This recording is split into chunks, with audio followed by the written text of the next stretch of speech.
This news is powered by the Gurukulam International School and co-powered by Gurukul Tiles Jianki. All types paver block and tiles. और हमें पता नहीं था, शायद उस समय सरकार ने हमें तो कुछ पहले खबर भी नहीं किया गया कि 144 शायद लगा दिया, उसके बाद उन्हें केस कर दिया। और केस कर दिया तो ठीक है, लेकिन आज तक कोई थाना ने हमें कोई नोटिस तक नहीं किया। और हम समझते हैं 2011 से लेकर के 2019 तक के बीच में हमने एक दफ़ा पलामू आए लोग से अगर कोर्ट ने आज कोर्ट के वारंट निकाला तो पहले तो नोटिस किया होगा ना। यदि आपको कुछ नहीं मिला तो हमें कुछ भी मिला हुआ था तो पता होता ना, या फिर हमें नहीं दिया तो कम से कम हमारे जिला अध्यक्ष होते तो उसी को नोटिस समा देता कि भाई आपके केंद्रीय अध्यक्ष का नोटिस है, तभी पता चल जाता। तो ये लगता है कि बिल्कुल षड्यंत्र के तहत ताकि मामला को दबा करके रखो और जब समय आए चुनाव जैसा उसको परेशान किया जाए। जी, पूर्व मुख्यमंत्री बाबूलाल मरांडी ने बड़ा सवाल उठाया है। कैपिटल न्यूज से एक्सक्लूसिव बातचीत में जेबीएम सुप्रीमो ने कहा है कि ना नोटिस ना जानकारी, सीधे कुर्की वारंट कैसे हुआ जारी। आम चुनाव की घोषणा होते ही राजनीतिक साजिश का मुद्दा गर्म होने लगा है, जिसका पहला मौका दिखा पलामू जिला मुख्यालय में जब जेबीएम सुप्रीमो बाबूलाल मरांडी व्यवहार न्यायालय में जमानत लेने पहुंचे। वर्ष 2011 में 144 धारा लगे स्थल पर पहुंचकर विधि व्यवस्था खराब करने के एक मामले में कोर्ट में सरेंडर कर पूर्व मुख्यमंत्री ने जमानत ली। पलामू जिला व्यवहार न्यायालय में न्यायिक दंडाधिकारी प्रथम श्रेणी दीपक कुमार की अदालत ने 188 धारा के तहत दर्ज मुकदमे में 10,000 के मुचलके पर बाबूलाल को जमानत दे दी है। उनसे आरोप के बारे में पहली बार पूछा गया, जिसे मारंडी ने इनकार कर दिया। पूर्व मुख्यमंत्री के वकील सह जेबीएम के केंद्रीय नेता अनिल पांडे की माने तो गवाही होने के उपरांत जेबीएम सुप्रीमो की रिहाई जल्द होगी। कोर्ट ने कहा कि आपके विरुद्ध आरोप है, हमें बेल मिली, उसके बाद में अब चलेगा, एविडेंस आएगा। एविडेंस तो कोई आना ही नहीं है, मैं नहीं जानते हुए मैं बता रहा हूँ कि कोई एविडेंस नहीं आएगा और नो एविडेंस के केस होगा, बिल्कुल रिहाई होगी। जमानत लेने मेदिनीनगर पहुंचे पूर्व मुख्यमंत्री सह जेबीएम सुप्रीमो बाबूलाल मरांडी ने मुकदमे के अलावे आम चुनाव, महागठबंधन और चुनाव की रणनीति पर कैपिटल से सीधी बातचीत की और जता दिया कि बाबूलाल के साथ झारखंड की जनता है। राजनीति का ये अहम बात है कि कहीं न कहीं न्यायालय से दो चार होना पड़ता है और सिर्फ और सिर्फ मामला होता है सामाजिक रूप से लड़ाई का। और इसे कर सकते हैं कि आज माहौल जेबीएम का नाम की चर्चा हो रही है, इसलिए क्योंकि सुप्रीमो बाबूलाल मरांडी डाल्टनगंज पहुंचे हैं, पलामू जिला मुख्यालय में है और हमसे बात करते हैं। आखिरकार किस रूप में देखिए कहीं न कहीं आचार संहिता का उल्लंघन और कहीं न कहीं आचार संहिता का उल्लंघन का मामला नहीं है, बात बहुत पुरानी है, शायद लोग भूल भी गए। 2011 में जब बीजेपी की सरकार थी और उस वक्त पूरे राज्य में इंक्रोचमेंट के नाम पर लोगों की घर द्वार मकान सब हो रहे, चाहे वो रांची हो चाहे जमशेदपुर,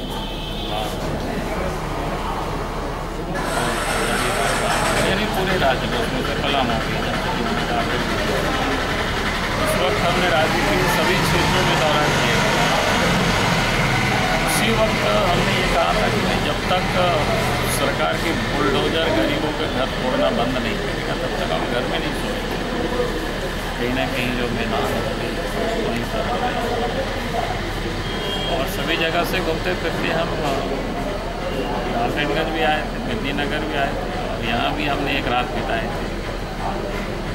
क्या कहते हैं, समाज साहित्य मैदान खुले आसमान के, और हमें पता नहीं था, शायद उस समय सरकार ने हमें तो कुछ पहले खबर भी नहीं किया गया कि 144 शायद लगा दिया, उसके बाद उन्हें केस कर दिया। और केस कर दिया तो ठीक है, लेकिन आज तक कोई थाना ने हमें कोई नोटिस तक नहीं किया। और हम समझते हैं 2011 से लेकर के 2019 तक के बीच में हमने एक दफ़ा पलामू आए और हम लोग जब भी आते हैं तो पहला इन्फॉर्मेशन तो हम लोग पुलिस को ही देते हैं कि हमारे यहाँ वहाँ हो रहा है, और सर्किट हाउस में रुकते हैं, चुनाव के पीरियड को छोड़ दिया है। तो ये तो लगता है बिल्कुल षड्यंत्र की तरह। निश्चित रूप से अगर कोर्ट ने आज कोर्ट के वारंट निकाला तो पहले तो नोटिस किया होगा ना, लेकिन आपको कुछ नहीं मिला। तो हमें कुछ भी मिला हुआ तो हमको पता होता ना, या फिर हमें नहीं दिया तो कम से कम हमारे जिला अध्यक्ष होते तो उसी को नोटिस समा देता कि भाई आपके केंद्रीय अध्यक्ष का नोटिस है, तभी पता चल जाता। तो ये लगता है कि बिल्कुल षड्यंत्र के तहत ताकि मामला को दबा करके रखो और जब समय आए चुनाव जैसा ताकि उसको परेशान किया जाए। साजिश करना चाहते हैं, क्यों बंद करना चाहते हैं, क्या मंशा होती है उसकी? देखिए मंशा तो साफ रहता है ना कि अगर किसी लीडर को आपने डिस्टर्ब कर दिया तो वो डिस्टर्ब होंगे तो उनको फायदा दिखता है। तो ये सिंपल सी बातें हैं, इसलिए करते हैं। आम चुनाव 2019 का घोषणा हो चुका, तारीखों का ऐलान, पहली प्रतिक्रिया हम जानना चाहते हैं। बस तारीखों के ऐलान की ही सिर्फ इंतजार था सबको ना। सबको तो पता है कि भाई ये जो लोकसभा इसका कार्यकाल मई में समाप्त हो रहा है, तो मई के पहले ही चुनाव होना है।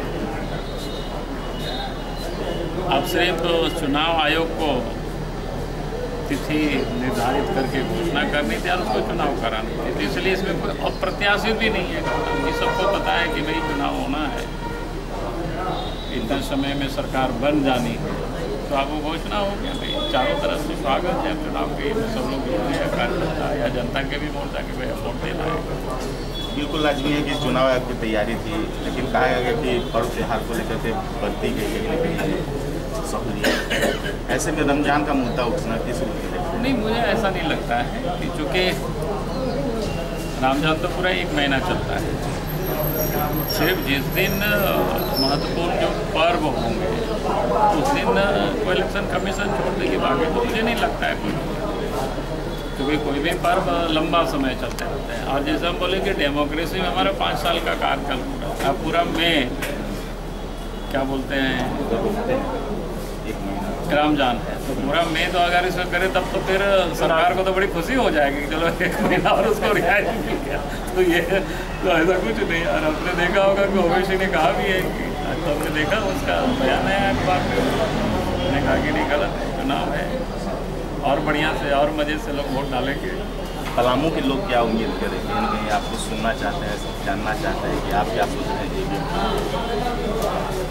देखिए मैं तो ये कहूँगा कि पलामू हर हमेशा से एक प्रकार से समाजवादियों का ये गढ़ रहा है, तो इस चुनाव में लोग सोच समझ करके लोग वोट करें। और सोच समझ के मैं इसलिए कह रहा हूँ कि भाई पिछले 5 वर्ष देश ने जो धोखा खाया, झूठे वादों के सहारे 5 साल यूँ ही बिता है, तो अगले 5 साल फिर इस प्रकार की कोई जुमला में ना पार हो जाए, झूठे वादे में ना पार हो जाए, इससे लोग सावधान होकर के लोग इस पर वोट करें। महागठबंधन की क्या कुछ बताया जाए? नहीं, महागठबंधन बिल्कुल बात चल रही है, हम लोग अपने ओर से कोशिश कर रहे हैं महागठबंधन बन जाए। ये लग रहा है कि पलामू आप कब्जा करने के मूड में नहीं है, जैसा चर्चा नहीं, ऐसा नहीं, पलामू छोड़कर चतरा की नहीं, अब पूरा 14 लोकसभा को कब्जा करने की तैयारी कर रहे हैं। प्राथमिकताएं क्या होंगी कि लगता है जिस तरह से मंडल डैम बना, लाभ चूँकि सीमावर्ती पलामू लोकसभा क्षेत्र है, सीमावर्ती इलाका है, राज्यों से जुड़ा हुआ, तो ऐसे में कहीं न कहीं पलामू को लेकर लगता है कि कुछ खास विशेष करने की जरूरत है। मैं कहूँगा कि इस सरकार से विशेष की आप कोई उम्मीद नहीं कर सकते। अब जिस मंडल डैम की आपने बताया, तो मंडल डैम का तो मैक्सिमम पानी कहाँ जाएगी? बिहार को जाएगी। झारखंड को तो मात्र कितना 17% हिस्सा ही जो पलामू को मिलेगा। अब जब 17% बोल रहा है कागज में, तो फिर मिलेगा कितना वो उससे आप अंदाज लगा सकते हैं। और इसलिए मैंने तो शुरू ही कहा था कि भाई मंडल डैम का पानी अगर पलामू को नहीं मिलेगा तो फिर पलामू की धरती पर यहाँ के लोगों को उजाड़ने का कोई मतलब नहीं, मेरा एकदम क्लियर है। और जब हम मुख्यमंत्री थे उस वक्त भी इस मामले को हमने ठंडे बस्ते में डाल दिया था। और जहाँ तक अभी जो सरकार है उसकी उन्होंने तो शिलान्यास की है, और जिसकी उद्घाटन किया उसका क्या हालत है आप देख लीजिए। देश के प्राइम मिनिस्टर उद्घाटन करें मेडिकल कॉलेज की, कम से कम डॉक्टरों की तो पोस्टिंग कर देते वहाँ, और इसके बाद उद्घाटन कराते। फीता काट के नहीं, डॉक्टर कम से कम उस दिन मरीजों का देखते हुए उस दिन उद्घाटन कराते हैं, लेकिन वो कुछ नहीं हुआ। कल रात में उधर से आ रहे थे हम, लाइट जलते हुए बिल्डिंग हमने देखा, हमने पूछा भी, हमारे साथ दिलीप जी थे, तो हमने पूछा क्या बिल्डिंग है, तो बोलता है मेडिकल कॉलेज का। हम बोले कि अच्छा इसी का उद्घाटन, बोला हम पूछे कि डॉक्टर वगैरह पता, बोला कि कुछ नहीं, अभी बिल्डिंग भी शायद पुरानी नहीं हुआ थी। तो क्या मजाक है ये? अगर देश के प्रधानमंत्री उद्घाटन करें, कम से कम इतनी तो उनकी गरिमा को रखते प्रधानमंत्री पद की, अब किसके ऊपर लोग भरोसा करेंगे?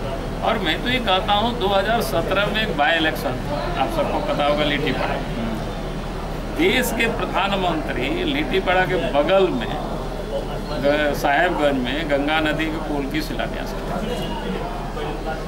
अब साहब आप 2 साल होने को चला है, अब उसका कोई आता पता ही नहीं, काम तक कभी शुरू ही नहीं हुआ, टेंडर भी नहीं हुआ, तो क्या है? यदि मजाक नहीं है तो क्या है? क्या मतलब महागठबंधन में इस बार मानते हैं कि इसका लाभ मिलेगा आप लोगों को? और कितना, अंतिम सवाल के रूप में हम समझे कि कितना सीट फिक्स आप मानते हैं कि हाँ इस बार हम कर जाएंगे? देखिए, हम लोग कोशिश कर रहे हैं कि यहाँ पर शून्य से बीजेपी को आउट करना, बाकी तो जनता के हाथों में। हम अपने कार्यकर्ताओं से, जनता से हम लोग प्रयास करेंगे। तो इस प्रकार की जो कामें हैं, जो उन्होंने लोगों को दिग्भ्रमित करने की कोशिश किया, तो अब क्या है कि उन मुद्दों को लेकर के हमारे कार्यकर्ता जनता तक जाएगी। जो विकास की जो ढिढोरा पीट रहे हैं, जैसे वो यहाँ आएंगे तो क्या करेंगे, यही कहेंगे हमने मेडिकल कॉलेज का उद्घाटन किया, लेकिन उस मेडिकल कॉलेज की क्या हालत है तो बताना पड़ेगा। चलिए, धन्यवाद। ये सुन लिया आपने बोल उनके, जो सूबे के सबसे बड़े विपक्ष के तौर पे जाने जाते हैं। आज पलामू में है, कहीं ना कहीं यहाँ से एक आवाज़ जरूर इनकी निकल रही है कि स्पष्ट प्रधानमंत्री होकर भी उस पद की गरिमा और उनके मूल्यों को नहीं पहचान रहे, ये सरकार पूरा नहीं कर रही है। नमस्कार।